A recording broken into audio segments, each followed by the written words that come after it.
morning, everybody. Everybody as well. Happy Tuesday for those that are here live. Happy whatever day of week it is for you. Thanks so much for joining us. Yesterday, we started to talk about this concept of the voices of the past. Voices of the past. That is that voice in your head. Sometimes loud, sometimes quiet, sometimes patronizing. The voice that reminds you that you made the wrong call. You should have done this. Why'd you do that? I told you. That was a stupid move. Why are you with her, him? Why'd you put your kid in that school? Why did you move to that neighborhood? Do you know 30 years ago, if you would have just done this, by now, you know that voice? The voice that always looks backwards. The Monday is called, in for those who are sports fans, it's called the Monday morning quarterback. If I can explain it for 1 second, the term. On Sunday, the NFL has its games. Quarterbacks are the ones that make most of the decisions on the field. Today we realize it's really the coaches, but let's assume it's the quarterback. You know what happens on Monday? All the non-quarterbacks, right? All the people that can't make it as quarterback. All the people that deep down want to be quarterbacks, but aren't quarterbacks. You know what they get to do? They get to sit around and watch the game now that it's over and complain and second guess the quarterback. Now, understand the quarterback was making a decision with a half a dozen guys, 250 and over, coming at him to sack him, and he has to find a receiver in less than 1 second or he gets rammed. Forget that he's got 50,000 people listening to him, cheering for him or cheering against him. Forget that there's a million people watching him. Forget all that. And he's making hundreds of decisions throughout the game. No, the next day on Monday, in the safety of somebody's house or radio booth or a call in, we get to go and second guess what if I were I would never throw that pass. Oh, what was he thinking in the third quarter with 13 minutes left to hand it off? Now, 100% of these guys are not quarterbacks. 100% of these guys, or 99, never could be quarterbacks. There's a few of them that were and could have been. But it's so much fun to look back after it's over in the safety and comfort of our home and guess and second guess. It's so much fun for our minds to whisper in our ears and second guess the decisions that we made. Monday morning quarterbacking. The safety of the decision being made already. That little voice comes into our ear and says, oh, come on. Why'd you do that for? That was stupid. And you should have. Now remember, we did this, remember the projection bias we went through? How our minds really live wherever it is, and it becomes really hard for us to project how we're going to feel into the future. Remember we did that when it comes to ordering food. You order more food than you need because you just can't project how you're going to feel full, and you're ordering hungry. You know what else is a projection bias? Is that we can't project backwards. It's amazing. We can't even remember how we felt. I was talking to someone about this yesterday. We were talking about how you ever get like a stomach ache? You ever like eat too much and like you're blown out? You ever drink too much or eat too much and you're like blown from it and you're like, I'm never doing that again, ever. Right? You ever have that like where like you think of the food that you ate last night and you're like feeling sick and you're like, I'm never eating that. No, ever. No, really, ever. I'm done with that. No, I'm never putting that food in my, never. It's over. Right? Next week, you're plowing the same food. And the person's like, what happened? You're like, oh, was I sick earlier this week? You know what I'm talking about? We don't even remember the way we felt an hour ago. How in the world are we going to remember how we felt when we were making a decision 2 years ago? We have no idea. So now that the emotions are over, now that the pressure of the decision was over, and now that where you get to be like, it's Monday morning, if you will, you're not in the game anymore. You don't feel anything coming at you. Now it's the next day and you're in the quietness of your own, so to speak, space. Then you can turn around and forget how many factors were there when you made the decision that you've totally forgotten about. Looking back and questioning, if it's done productively, awesome. Awesome. I don't know if we've spoken about it here, but the Navy SEALs have an incredible practice that they credit as being one of the greatest things that they do. If you look at the history of the Navy SEALs in the past 40 years, you'll see tremendous year-over-year growth. Not just in numbers, but in effectiveness. And they attribute it to certain things, and this is one of them. It's called AARs, After Action Reviews. These tough Navy SEAL, these tough SEALs that could jump out of an airplane, with a gun in a hand, land in the water, swim through alligators, and go kill bad guys. Those same dudes, at the end of an operation, literally stand in a circle. And the leader of the pack begins by explaining what he thinks he did wrong and he could have been better. And everybody goes around and does that. And all the stuff that went wrong in a operation gets put out and worked on so the next one's better. It's totally fine to identify mistakes, to identify what I could have done better, to identify how to make my life better. And in fact, for those who journal, it's a totally great use of your time. To look back at your day and go, where did I mess up? What triggered me to do that? Why did I say that for? And so when you're at the end of something, when you're at the end of a game and now the emotion isn't there and you said the wrong thing, or you ate the wrong thing, or you did the wrong thing, or you made the wrong call, it's totally not only appropriate, but it's productive to sit and have a moment where you go through what you did right and wrong in order for you to get better at it. That's fine. But to look back at a decision and be mad at yourself for making it then and say to yourself, I wish I would have, tries to put you back in time, which never works. And all that does is it causes regret and anger and frustration into a world that you can never change.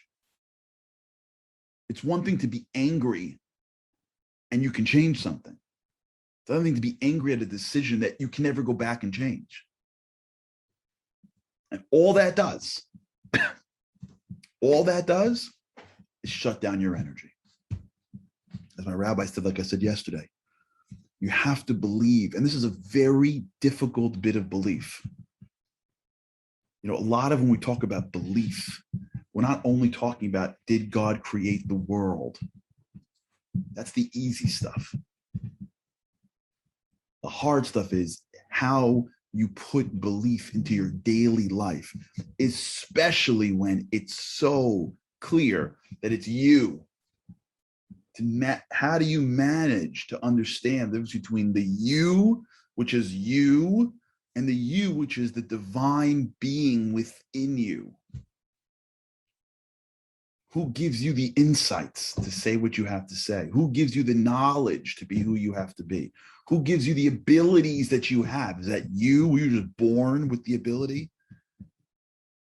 Assuming that you could sing, you were just born with that? Were you lucky? Did you win some lottery that allowed you to come into this world with the ability to sing or to think or to analyze or to be spontaneous? I don't know. What makes you you? Is it you that you just randomly got it? Or is there something else that's bigger in you, with you, around you, that is directing you, that has given you the talents? This is one of the great lessons we learned from King David. King David was arguably one of the greatest men of faith of all time. He wrote a book called Psalms, Tehillim. just trying to give it in every language someone can understand. That's English and Hebrew only. I'm sure there's tons of other languages. In that book, if you've ever read the translation of these Psalms, you'll see that in that book, there is the most incredible dedications to God. He is such a man of faith. King David went to war. He was a warrior. He fought wars. King David said that when he fought the war, he was moving his hands, but it was God moving his hands. In fact, the book that I told you about earlier, a book called Shar HaBitachon, The Gates of Faithfulness, it speaks about health. Maybe tomorrow I'll read you a section. And it speaks about how when you go to see a doctor, you have to believe that God wants you to go and do everything possible to heal yourself. We're not supposed to sit back. We're supposed to be proactive with our health. Jewish doctors is not just a sociological circumstance. It's very much tied in to our traditions. But you're supposed to see that the doctor's hands are really manifested from the wisdom of God, which means the doctor's not healing you, God's healing you. That's a very difficult area to play into. It's so much easier. It's so much, which is why most people say, I got my domain and God's up in heaven. Let God deal with big things that I can easily see, like, I don't know, COVID. But like the little things in my life, it's me. Is it you? Or is God in it and around it too? This is where we start to get into a world where faith is complex. This is not elementary faith. Elementary faith is you look up and you pray a little bit and hope that he sends you gold coins from heaven. That's great. But really where faith becomes more complex. And by the way, that's a huge level. Lots of people aren't even on that level, but that's where faith becomes more complex is, wait, did I do it? Was it inspired by God? I made this decision, so how could I believe that it was God's will? Am I just pawning it off to make myself feel better? How do I take responsibility? Was it God's will or was it me? This is where it becomes complex. This is where it becomes fun. This is sort of how we live our lives. The recognition that decisions that we make, if we make them, especially if we make them with the right deliberation, but the decisions that we make in our lives, we can always learn from them and get better. But as soon as they're done, they're done. And we believe that God moved it in that direction and they're done. You don't look back. You don't question. You can grow forward, but you don't look back, because when you look back, all it does is it gives you the ability to not move forward. What happened is not just something we teach our kids. You don't cry over spilled milk. It's a very deep philosophical, spiritual concept of where we are interacting with God every moment of our day. And God, so to speak, is from my understanding, if you will, pulls himself back from right in front of us and says, go, choose. And then as soon as we choose, he fills himself up again and says, okay, I got you from here. Keep on moving forward. There's no way you could have made the right choice, because there's no way you can know what the right choice is. It's one of the great mistakes that we make. We think we can choose right. We have no idea what right is. We can choose what's right in terms of spiritual law, in terms of the wisdom that we know. We can choose right by morals and ethics and Torah, for sure. But how do we know what a choice today means in terms of the impact for tomorrow? How do we know if I make a choice today and if tomorrow I hit a challenge, if that isn't a good thing? How do we know? If the challenge that was brought because of my today's choice is actually going to open up a door and I don't know. How do I know that if I made a choice today and then I get the benefit tomorrow, that's not a bad thing? How do I know if I make a choice today that seems like it's worse for me, but somebody else is watching and makes the same choice and it's good for him? And as a result, I've added benefit all around me and I never even know about it. How many stories have you heard in your life? I've heard tons of stories of people that do things and someone's watching them. A student, a child, a friend. Let's not even make it complicated. Someone makes the decision to be happy. Forget to do anything. How do we know that the smile that you bring to the day, just a smile, forget you said or did or bought, you just smiled, made somebody's day, which then made somebody's day, which who knows? You know why you can't look back on a decision for? Because you have no idea how to evaluate it. We don't live long enough. Our eyes can't see far enough. We don't have X-ray vision into someone's soul. We can't see the next world. We can't see any part of our soul. We have such a limited perspective in life. We have no clue, none, if anything we've ever done was the right decision. How would we know? We have no idea. If you make a good decision, how do you know that if you went another way, it wouldn't have been just as good? And if you make a bad decision, how do you know if you went a different way, it wouldn't have been just as bad? So the real reason why you can't look back is because you're not going to learn anything. You can learn for the future, but you're not going to ever know if you did the right thing or not, because we don't have the ability to see the world. We don't see the impact. We don't see the repercussions that are things outside us.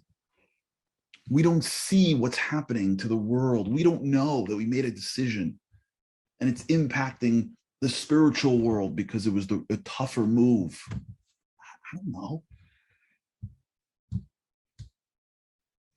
Looking back, believe it or not, is as foolish as looking forward. Looking forward, we know we can't see the future. We do it anyways, but at least we know we can't see the future. We think we can go back and look at the past and go, oh, I made the wrong call. Which is why we probably spend more time looking back than looking forward.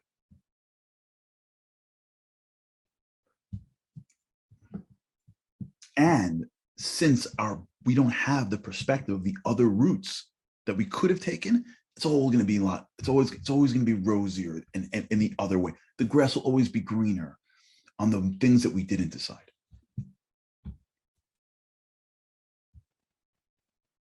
This is why it's illogical. Because we don't have the tools to ever look backwards. All we really have, and think about this, and I'll close something with this. You ever wonder? God gave us so much. We have a brain that is the most sophisticated machine in the world, a body.